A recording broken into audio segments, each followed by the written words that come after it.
beautiful statues around, and it's amazing. I really enjoyed when I played on that court. The statues on Court Pietrangeli have watched nearly a century of tennis. Marble faces carved to honor champions, Italian champions, European champions, South American champions, staring down at a show court that has seen every nationality the sport has ever produced. Until 4 days ago, not one Filipino. I don't have a lot of experience, that's for sure, but I do have experience with compartmentalizing. I have no hesitation to that part of me out when I'm on court. On Wednesday, May 6th, Alex Eala walked onto the Foro Italico's grounds and did what no Filipino man or woman had done in the entire Open era. She won a main draw match at the Italian Open. Then, 48 hours later, she came back and did it again. Ranked number 42 in the world, 20 years old, carrying a flag her predecessors never had the chance to plant on this particular red clay. And between those two matches, she took a walk through Rome that revealed something the match reports will never capture. A story that stretches 3 generations into the past and directly into a Vatican embassy that her great-grandmother once called a workplace. What she found on that walk is the real reason this week in Rome is unlike anything Filipino tennis has produced before. 72 hours before that sightseeing walk, Alex Eala arrived in Rome carrying a record that read simply 0. 0 main draw wins at the Italian Open, 0 appearances by any Filipino in this event's Open-era history. She was seated nowhere in the draw and ranked number 44, the lowest-ranked player on her side of the bracket with any realistic path through it. Tennis had called her situation before the first ball was struck a nightmare draw. That headline existed as recently as Sunday morning. By Thursday, she had already made it obsolete. The Italian Open has been running since 1930, nearly a century of tournaments, thousands of players, tens of thousands of matches played on the clay of Foro Italico. And in all of that time, the main draw never once listed a Filipino name until 2026. That is not an oversight. That is a structural reality of how tennis distributed its opportunities across the globe for 100 years. The sport grew into Europe, South America, the United States, and then Eastern Europe and Southeast Asia, particularly the Philippines, was left waiting at a door that never opened. Alex Eala did not knock politely. She arrived in Rome this week and drew Magdalena Frech in the first round, a Polish player ranked number 45 in the world, experienced on clay, seeded in the draw. The pre-match framing was cautious. The result was not. Wednesday, May 6th. First set, 6-0.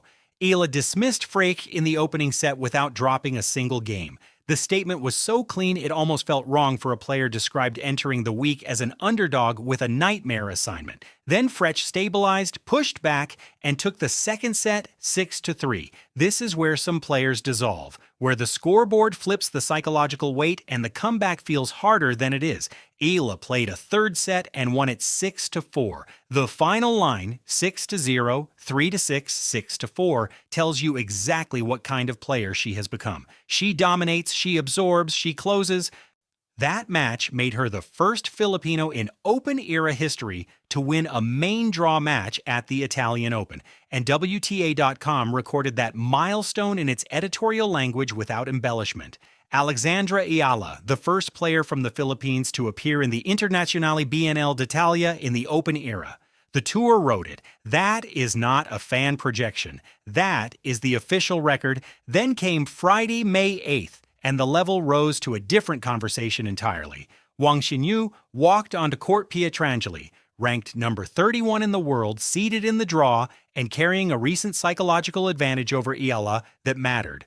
Earlier in 2026 in Auckland, Wang had beaten her in the semifinal. The head-to-head read 1-0 in Wang's favor.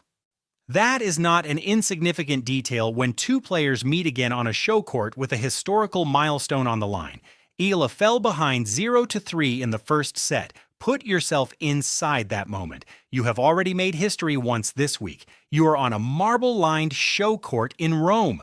The first set is slipping away to the same player who beat you 4 months ago in New Zealand. The statue-lined walls are watching. Everything you just built in the first round is suddenly in danger of becoming a footnote. She won 6 of the next 7 games. Final score 6-4, 6-3. Eala over Wang. In 1 hour and 26 minutes, she leveled the head-to-head at 1-1, eliminated the number 31 seed, and became the first Filipino of any gender to reach the round of 32 at the Italian Open. Her ranking moved from number 44 to a career-high number 42 in real time. The crowd watching all of this was not a neutral Rome crowd. Filipino fans had flown in from London, from Germany, from Malta. They had booked flights and crossed time zones not for a tournament, but for a player. And when the match finished, what echoed around Pietrangeli was not a standard polite Italian applause. It was Laban Alex, a Filipino word for fight shouted from the stands of one of Europe's oldest tennis venues by people who had come thousands of miles to be there.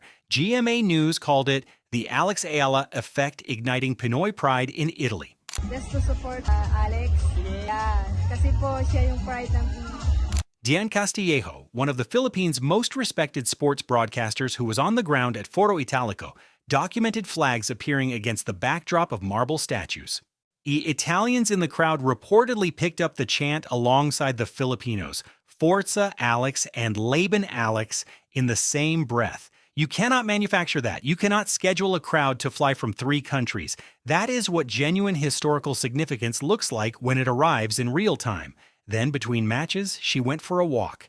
Eala toured Rome the way players sometimes do between rounds. A brief exhale from the pressure of competition. She found herself walking through the streets near the Vatican, and there, almost accidentally, she passed a building she did not immediately recognize. She told the AP exactly what happened next. I was like, okay, we really are everywhere, and then I later learned that that's the embassy of the Philippines to the Vatican. And funny story, my great-grandmother, she used to work there way back when, so it was full circle or something sentimental.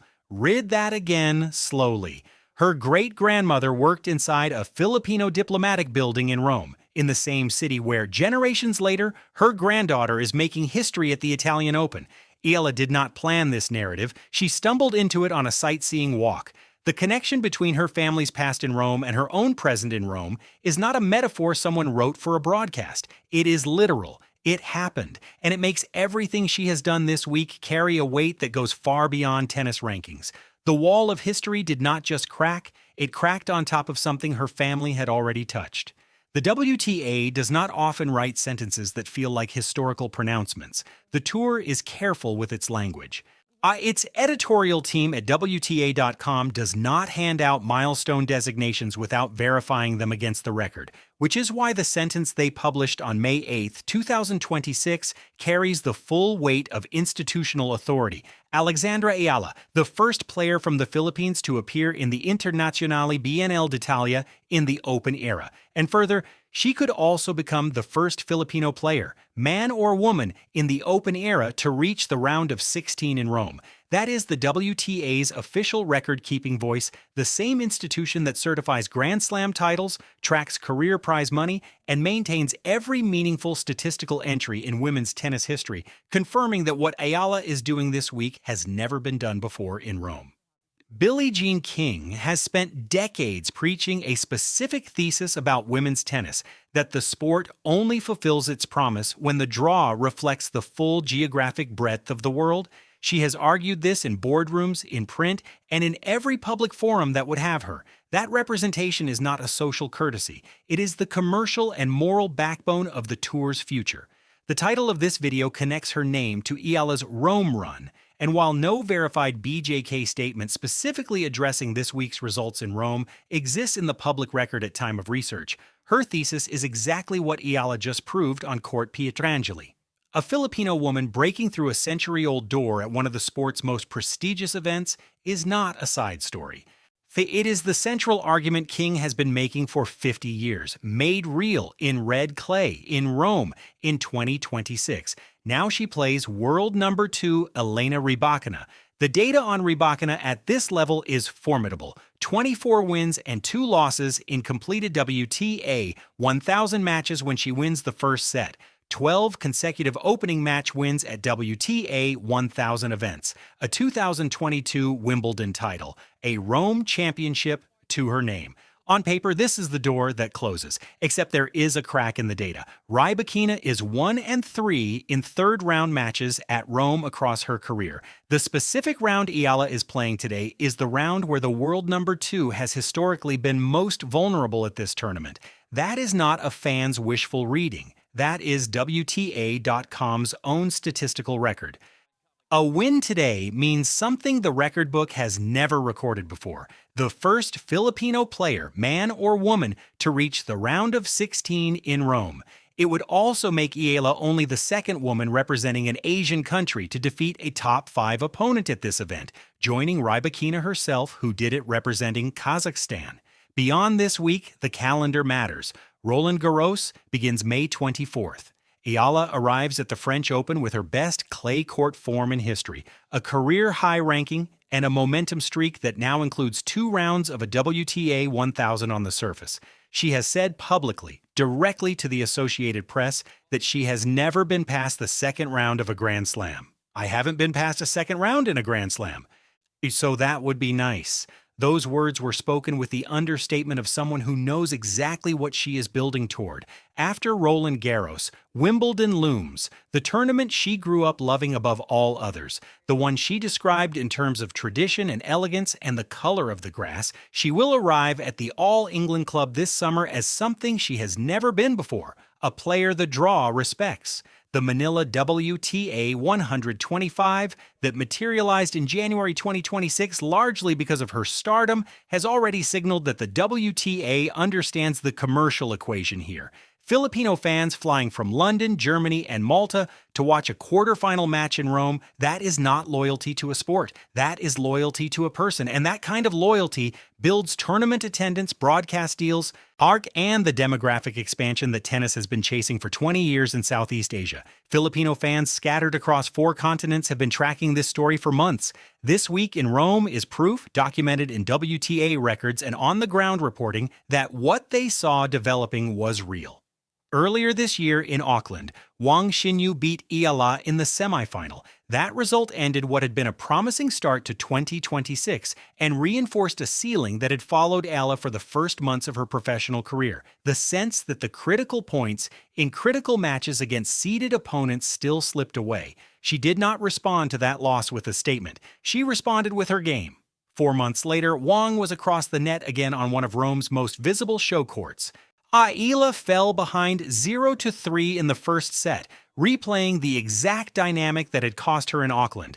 The match was giving her every reason to believe the result would hold. She has also been candid about the one ceiling she has not yet broken at the Grand Slam level. Her own words, given to the AP on May 8th, "I haven't been past a second round in a Grand Slam, so that would be nice." There is no bravado in that sentence. There is honesty and ambition sitting just underneath it. The awareness that records at a WTA 1000 are meaningful, but the slam ceiling is still where the sport ultimately measures its players. What she has done in Rome is lower that ceiling from the outside. She is closer to it now than she has ever been. The marble statues on Court Pietrangeli witnessed something this week that their creators could not have imagined when they were carved. A Filipino woman, ranked number 42, having fallen 0-3 in her second round first set, between matches discovering her great-grandmother's footsteps in a Vatican embassy, just walked through a door that had been sealed for nearly 100 years of professional tennis. The fans who flew from London, from Germany, from Malta, who filled the stands and taught Romans the word Laban, they recognized this before any ranking algorithm did. They recognized it before the Tennis Head headline that called it a nightmare draw. They were right about Alex Eala, and the WTA's own record book is catching up to what they already knew. The century-long wall at the Italian Open did not fall quietly.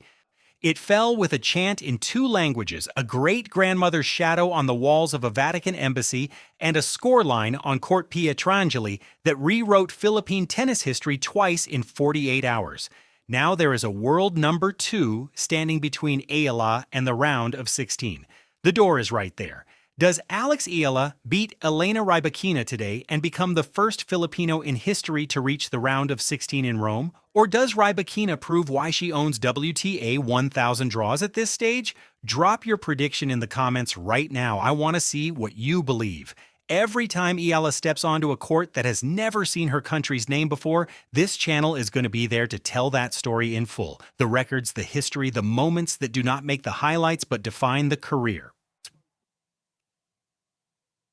If you want to be part of that conversation when Roland Garros begins on May 24th, subscribe now. The next chapter is 2 weeks away, and based on what just happened in Rome, it is going to be worth every minute.